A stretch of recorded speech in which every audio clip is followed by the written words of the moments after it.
But do you see, do you see there's some common mistake or bad practice in the brands when they apply to getting or being rated in Google? Mm, mm. And what are these common mistake and bad practice that maybe our audience can learn from and they don't repeat it, and it save you the work and save them Yeah. putting themselves on the Yeah. wall, for example? Excellent question. So let's be clear, there's about 3,000 brands listed on Good On You at the moment. And we probably about 600 or 700 of those are rated highly, and there's probably another 500 or so that are rated in the middle. Some of those could be rated highly, if they were more transparent. So, but I think that the issue for brands is, it varies a bit, and there's probably a range of different things that brands could do better. But I think thinking about all the impacts is one. So thinking about on our website, we have some information about the headline issues we look at. So environment, animals, and labour. But within that, we're interested in impacts on climate change, resource use, water and chemicals. And then within labour, things like how transparent are you? How much of your supply chain can you trace? Do you pay a living wage? How do you work that out? What do you do to make sure that factories are safe? Do you visit them? Do you audit them? Do you empower workers? Do you empower the factories by long-term contracts, et cetera, et cetera? So, and then do you have animal welfare policies? And a lot of it, of course, a lot of the impact, particularly of smaller brands and things that's in their control, is what are the materials that you are using? So here's the advice, I guess. The first thing is to look at all the issues that you should be addressing, and report on where you are on all of them, even if they're not your strong suit. It's better to say that, you know, we're not currently, I don't know, using only vegetable dyes. We still use the range of dyes, but we don't use AZO dyes, etc. So, you know, report the detail. Secondly, I would say report a bit more comprehensively on the materials that you're using. So specifying, don't just say this is made of modal, but to say what kind of modal is it lensing modal or not? Is it Aerosol. Yeah, you know, just yeah, and talk about your restricted substances list, RSL, exactly. So I think that the first thing is comprehensiveness. The second thing, in terms of looking at all the issues, the second is comprehensiveness in terms of specifying what materials they're using.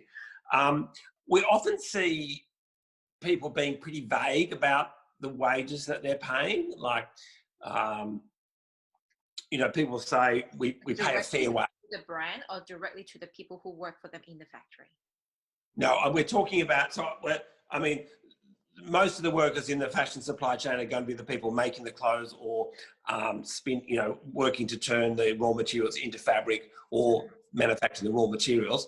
Particularly for smaller brands, the primary production is a bit hard. But in terms of your actual factories doing cut, make, trim, and hopefully some of the suppliers to them, you ought to be able to be reporting on how you know that they're being treated well, how you know that their wages are fair. And just saying that people get a fair wage doesn't really communicate anything. I mean, the gold standard here is to say that, you know, we are paying this much above the minimum wage in this country, and how does that compare with the living wage calculation for that country? And, you know, even if you're not there yet, what's your plan to get there? So I think it's generally speaking about being more comprehensive and more detailed, and not hiding behind terms which are a bit vague. Like when people say, a red rag for me is saying we use all natural fibres. Well, what does that mean?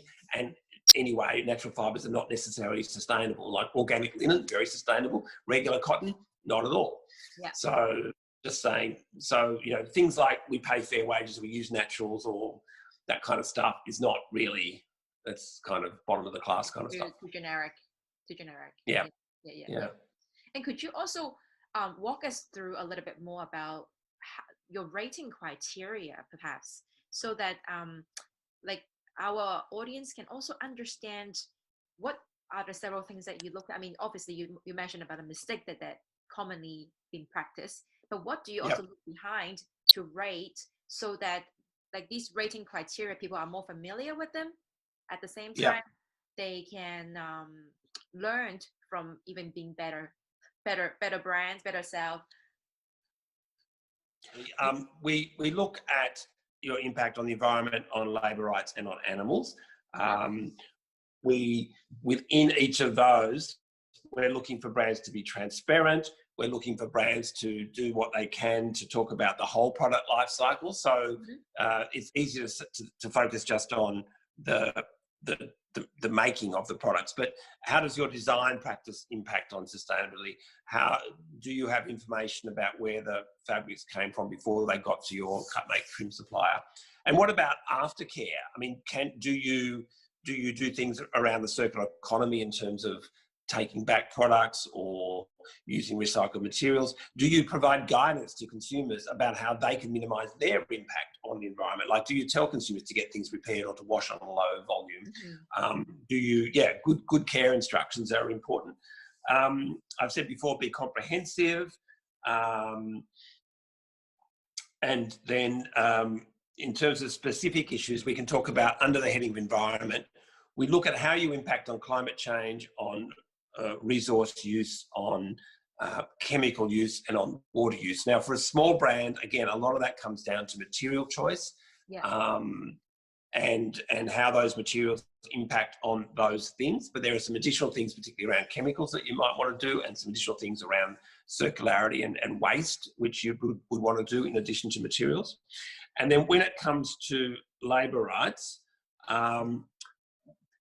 you need to, I think, set out your stall and say, this is the standard we expect people to meet. This is what we're aiming for. So have a code of conduct or a statement of expectations, and then talk about how are you able to ensure that your suppliers meet those expectations. Now, you don't have to make up your own set of expectations. There are codes of conduct and statement of principles out there that you can use as a starting place, like the and then, so labour, I think that's the first place. Set out what you want to achieve. The second one is, how are you making sure that happens? How are you choosing suppliers that can reassure you that they are actually conforming to your standards? And small brands often say they don't have much power over the suppliers. That's true, but they can choose. What I was thinking.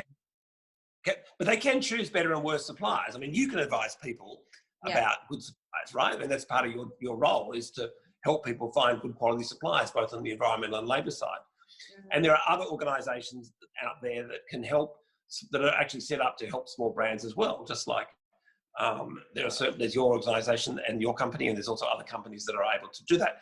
So it's not out of the question. I mean, obviously, some small brands focus on certifications, and so they make sure that they're working with materials and processes that are certified fair trade or certified by Global Organic Textile Standard, or by Okotex made in green, or by Cradle to Cradle, which are all great places to start, of course. And then, we also look at, so transparency and traceability are obviously important. Do you know where your factories are? Probably. Do you know where their suppliers are? Can you find out? And then, can you be transparent about that? How much of that can you be transparent about?